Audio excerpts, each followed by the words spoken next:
Assalamualaikum warahmatullahi wabarakatuh. Sebelumnya kami ucapkan terima kasih kepada Bu Feni Soraya Dewi MSI dan juga teman-teman semuanya. Perkenalkan, kami dari kelompok 1 yang beranggotakan Renjani Lulun Safitri NPM 0056, Iva Rokijah NPM 0058, Saniatul Adawiyah NPM 0039, Rizal Wahyu Afafa NPM 0066, Kurnia Desi Murtiningsih NPM 0064. Selama beberapa menit ke depan, kami akan mempresentasikan materi mengenai konsep dasar akuntansi syariah. Mungkin di semester sebelumnya, teman-teman sudah mempelajari materi mengenai akuntansi konvensional. Namun, untuk akuntansi syariah sedikit berbeda. Nah, untuk lebih jelasnya, simak materi berikut ya teman-teman. Oke teman-teman, kita mulai dulu dengan pengertian akuntansi syariah. Kita tinjau kembali definisi dari akuntansi atau akuntansi konvensional menurut American Accounting Association atau AAA adalah suatu proses pengidentifikasian, pengukuran, dan pelaporan informasi ekonomi dengan memungkinkan adanya sebuah penilaian dan pengambilan keputusan yang jelas dan tegas bagi mereka yang menggunakan informasi tersebut. Kemudian, untuk pengertian akuntansi syariah merupakan proses akuntansi yang memberikan dan menyediakan informasi secara tepat, maksudnya dan tidak harus terbatas pada data keuangan, kepada pemilik kepentingan dari suatu entitas atau perusahaan yang memungkinkan mereka untuk memastikan bahwa entitas tersebut beroperasi dalam batas-batas syariat Islam dalam mencapai tujuannya. Akuntansi syariah diperlukan untuk mendukung kegiatan yang harus dilakukan sesuai syariah.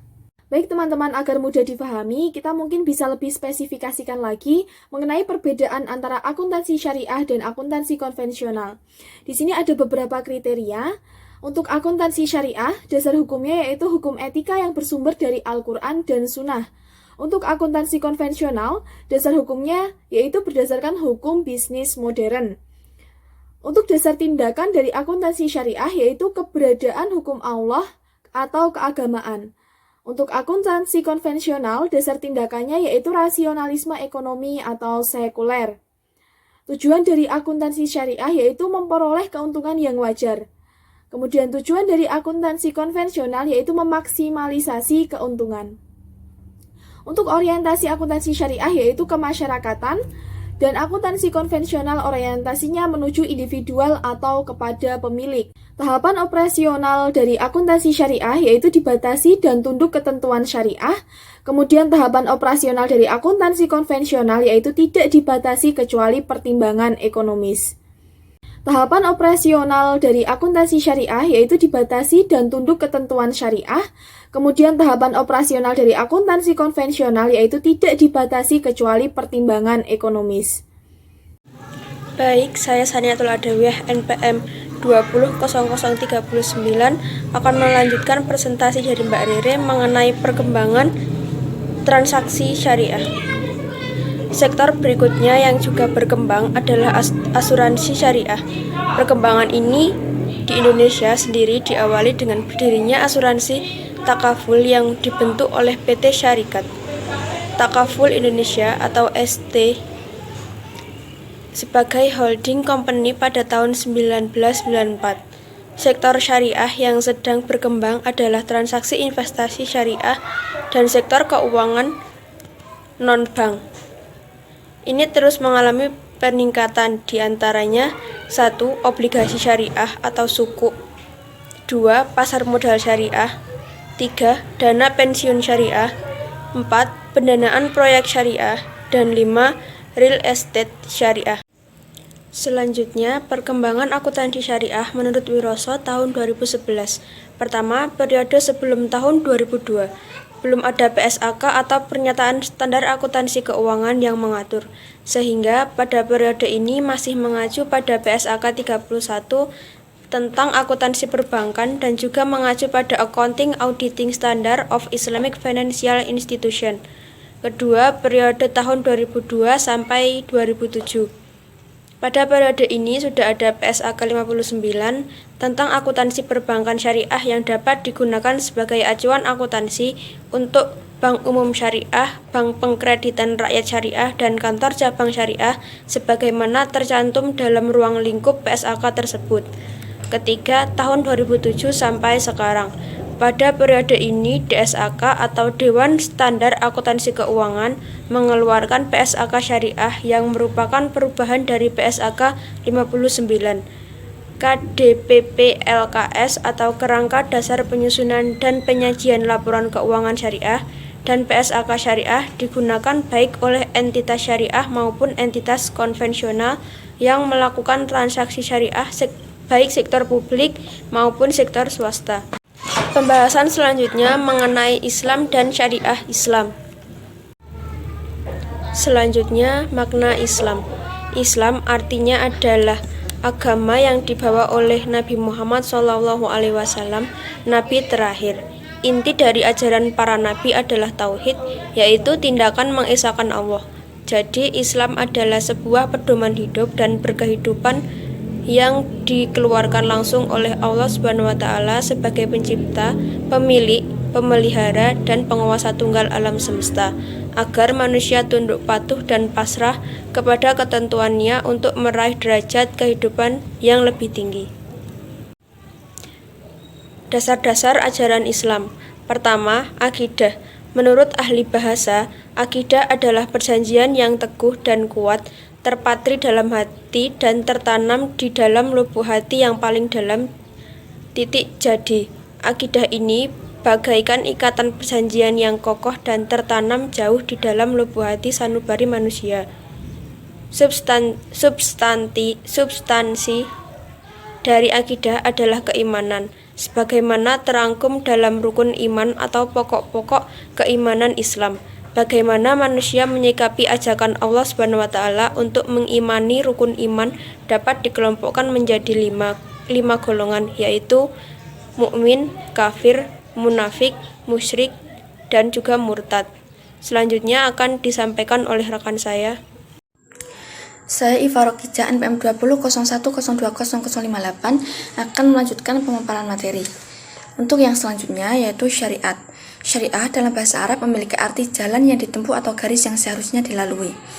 Jadi syariah ini bermakna pokok-pokok aturan hukum yang digariskan oleh Allah SWT untuk dipatuhi dan dilalui oleh seorang muslim dalam menjalani segala aktivitas hidupnya.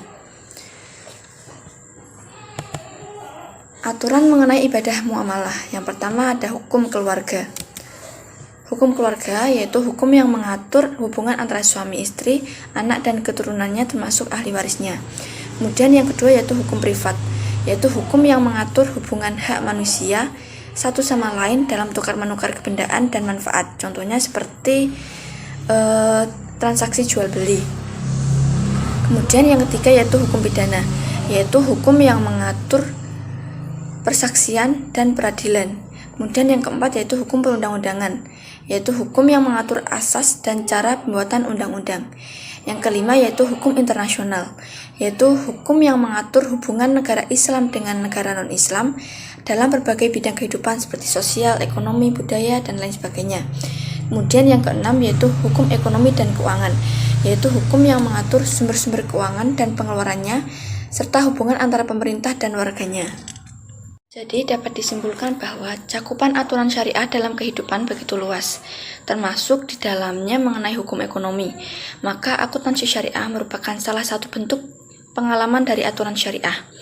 Selain itu, akuntansi syariah juga berfungsi untuk menguatkan pelaksanaan ekonomi Islam atau transaksi yang sesuai dengan kaidah Islam melalui pola pengolahan informasi akuntansi yang juga berlandaskan nilai-nilai Islam. Yang ketiga yaitu akhlak.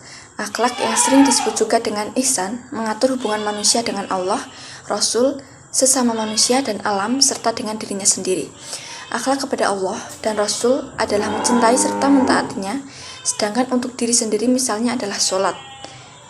Kemudian mengajak orang lain kepada kebaikan. Tuntunan akhlak kepada manusia lain adalah mengajak orang kepada kebaikan, bersabar, serta jangan berlaku sombong. Sedangkan kepada alam adalah tidak berbuat kerusakan di muka bumi ini. Akidah, syariah, dan akhlak saling berhubungan satu dengan yang lainnya, dan tidak bisa dipisah-pisahkan karena ketiganya diperlukan untuk membentuk kepribadian yang utuh pada diri seorang muslim. Bila diibaratkan sebuah bangunan, maka akidah merupakan fondasi untuk dapat tegaknya bangunan tersebut, dan tanpa fondasi tersebut bangunan tidak akan berdiri dengan tegak. Iman membutuhkan ketaatan dalam menjalankan ketentuan-ketentuan Allah, yaitu syariah yang digambarkan dengan tiang-tiang penyangga. Hukum Islam. Hukum Islam secara istilah disebut juga hukum syara, yaitu hukum Allah yang mengatur perbuatan manusia yang di dalamnya mengandung tuntutan untuk dikerjakan atau ditinggalkan, atau pilihan antara dikerjakan atau ditinggalkan. Hukum syara ini hanya dapat diambil dari sumber-sumber hukum Islam, yaitu Al-Quran, Sunnah, Ijma, atau Qiyas. Hukum atau norma perbuatan yang tidak diambil dari sumber-sumber tersebut tidak disebut sebagai hukum syara. 4 mazhab fikih yang bersumber dari para ahli fikih seperti Al-Imam Abu Hanifah, Imam Malik, Imam Syafi'i, dan Imam Ahmad bin Hambal mengklasifikasikan hukum Islam menjadi 5, yaitu yang pertama, wajib, yaitu perbuatan yang apabila dikerjakan akan mendapat pahala dan apabila ditinggalkan akan mendapatkan dosa. Wajib di sini terbagi menjadi 2, yaitu wajib ngain dan wajib kifai atau kifayah. Wajib ngain maksudnya kewajiban yang dibebankan kepada setiap orang, contohnya seperti sholat, membayar zakat, memenuhi janji, dan lain sebagainya. Sedangkan wajib kifayah yaitu kewajiban yang dibebankan kepada sekelompok orang, dan apabila untuk mengerjakan kewajiban ini dibutuhkan jumlah orang tertentu untuk melaksanakannya, contohnya seperti memandikan dan mengkafani jenazah. Yang kedua yaitu mandub atau sunnah, yaitu perbuatan yang apabila dikerjakan akan mendapatkan pahala, dan apabila ditinggalkan orang tersebut tidak akan mendapat dosa. Kemudian yang ketiga yaitu haram. Haram yaitu perbuatan yang apabila ditinggalkan akan mendapat pahala, dan apabila dikerjakan orang yang mengerjakannya akan mendapat dosa. Kemudian yang keempat yaitu makruh. Makruh yaitu perbuatan yang apabila ditinggalkan akan mendapat pahala, dan apabila dikerjakan tidak mendapat dosa. Kemudian yang kelima yaitu mubah. Mubah yaitu suatu perbuatan yang apabila dikerjakan tidak mendapat pahala, dan bila ditinggalkan tidak akan mendapat dosa. Sasaran hukum Islam. Yang pertama yaitu penyucian jiwa. Penyucian jiwa ini dimaksudkan agar manusia mampu berperan sebagai sumber kekuatan bagi masyarakat dan lingkungannya. Hal ini dapat tercapai apabila manusia beribadah dengan baik dan benar hanya kepada Allah semata, yang merupakan pencipta, pemilik, pemelihara, dan penguasa alam semesta, bukan kepada yang lainnya. Kemudian yang kedua yaitu menegakkan keadilan dalam masyarakat. Keadilan yang dimaksud yaitu keadilan dari sisi hukum, ekonomi, dan juga persaksian. Keadilan adalah harapan dan fitrah semua manusia. Allah menilai dan memperlakukan manusia secara adil dan sama, tanpa melihat latar belakang sosial, agama, keyakinan, keturunan, warna kulit, dan sebagainya. Kemudian yang ketiga yaitu mewujudkan kemaslahatan manusia. Mewujudkan kemaslahatan manusia dalam Islam dikenal sebagai maqasidus syariah atau tujuan syariah, yang berarti maksud dan tujuannya adalah hukum Islam, yaitu untuk kebaikan dan kesejahteraan umat manusia di dunia. Untuk mencapai tujuan tersebut terdapat 5 unsur pokok yang harus dipelihara, yaitu yang pertama memelihara agama, yang kedua memelihara jiwa, yang ketiga memelihara akal, yang keempat memelihara keturunan, dan yang terakhir yaitu memelihara harta. Saya Kurnia Desi Murtiningsih, NPM 2001020064, akan melanjutkan presentasi dari teman saya. Di sini saya akan menjelaskan mengenai sumber hukum Islam. Sumber hukum Islam yang pertama yaitu ada Al-Quran. Al-Quran ialah kalam Allah atau kalamullah dalam bahasa Arab, sebagai sebuah mukjizat yang diturunkan kepada Nabi Muhammad SAW melalui utusan Allah malaikat Jibril alaihissalam untuk digunakan sebagai pedoman hidup bagi manusia dalam menggapai kebahagiaan hidup di dunia dan di akhirat. Al-Quran sebagai sumber hukum. Al-Quran dijadikan sebagai sumber hukum yang utama, karena Al-Quran berasal dari Allah Subhanahu wa Ta'ala yang Maha mengetahui apa yang terbaik bagi manusia dalam menata kehidupannya sehingga selamat di dunia dan di akhirat.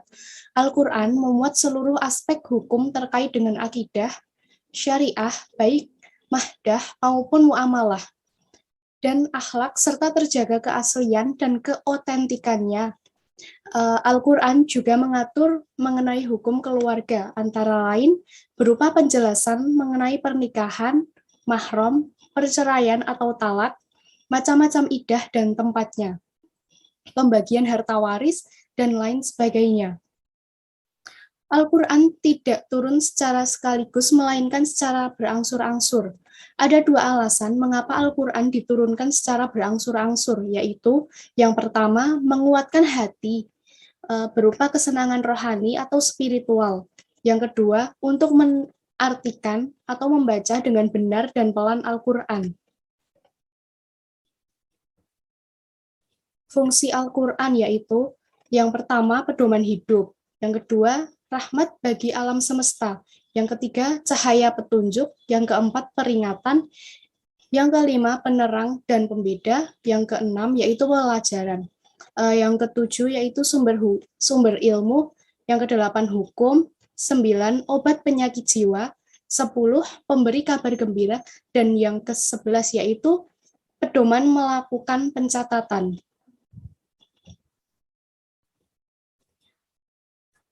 Yang kedua yaitu ada as-sunnah. As-sunnah ialah ucapan atau kauliyah, perbuatan atau fi'liyah, serta ketetapan-ketetapan atau takririyah Nabi Muhammad SAW yang merupakan sumber hukum Islam kedua setelah Al-Quran.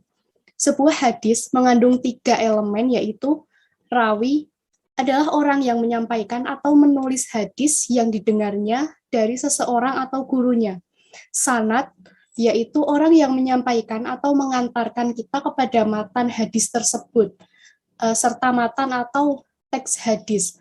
Periwayatan hadis, ulama mengelompokkan hadis menjadi 3, yaitu yang pertama hadis mutawitir, yang kedua hadis masyhur, dan yang ketiga hadis ahad atau khabar hasanah.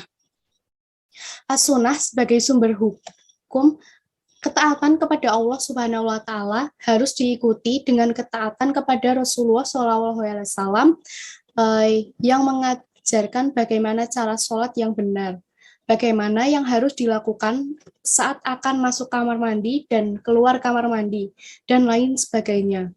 Oleh karena itu, ketaatan kepada Rasul adalah dengan mengimani dan membenarkan apa yang dikabarkannya, mengagungkan, membelanya, memperbanyak sholawat, dan menghidupkan sunnahnya. Sehingga seorang muslim perlu melengkapi rujukan sumber hukum Al-Quran sebagai rujukan utama dengan as-sunnah. Sekian penjelasan dari saya, yang selanjutnya akan disampaikan oleh teman saya. Ijma adalah kesepakatan para mujahid dalam suatu masa setelah wafatnya Rasulullah SAW terhadap hukum syarak yang bersifat praktis dan merupakan sumber hukum Islam ketiga setelah Al-Quran dan As-Sunnah. Alasan dapat dipergunakannya ijma sebagai sumber hukum Islam adalah sebagai berikut. Yang pertama, hadis yang menyatakan bahwa umat Muhammad tidak akan bersepakat terhadap kesesatan.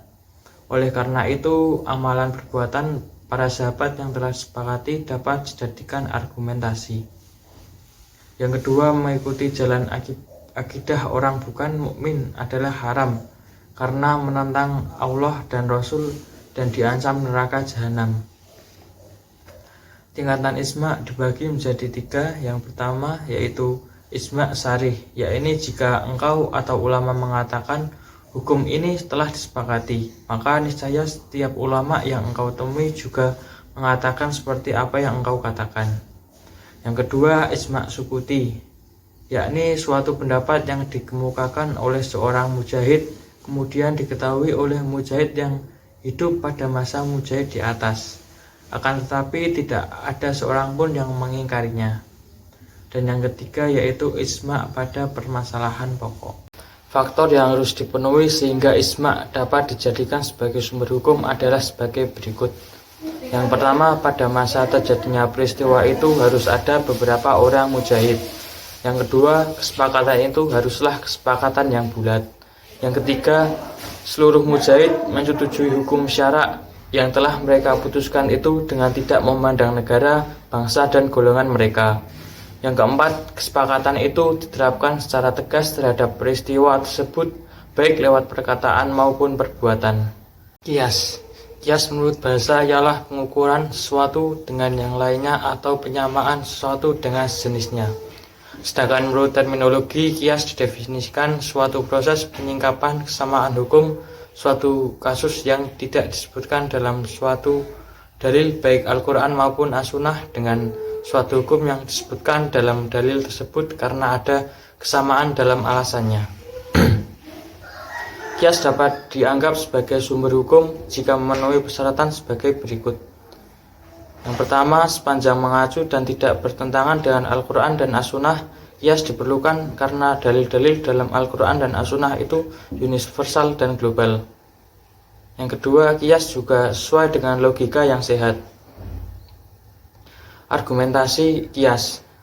Tidak perlu diragukan bahwa argumentasi jumhur ulama didasarkan pada prinsip berpikir logis, yaitu ayat Al-Quran dan As-Sunnah. Dasar hukum kias tertuang di dalam Al-Quran yang diungkapkan kembali kepada Allah SWT dan Al-Quran dalam masalah khilafiyah. Tiada lain adalah perintah supaya menyelidiki tanda-tanda kecenderungan. Apa sesungguhnya yang dikehendaki Allah dan Rasul-Nya. Hal ini dapat diperoleh dengan mencari alasan adanya hukum yang dinamakan kias. Ketetapan hukum berdasarkan alasannya tersebut merupakan isyarat Al-Quran tentang keharusan menggunakan kias dalam kasus-kasus yang tak ada dalilnya. Oleh karena itu, kita wajib menganalogikan sesuatu yang tak ada dalil hukumnya dengan sesuatu yang ada dalil hukumnya. Dalil-dalil hukum ini sendiri mengandung isyarat tujuan yang umum dan khusus yang menjadi dasar kias. Cukup sekian presentasi dari kami, ada kurang lebihnya kami mohon maaf. Wassalamualaikum warahmatullahi wabarakatuh.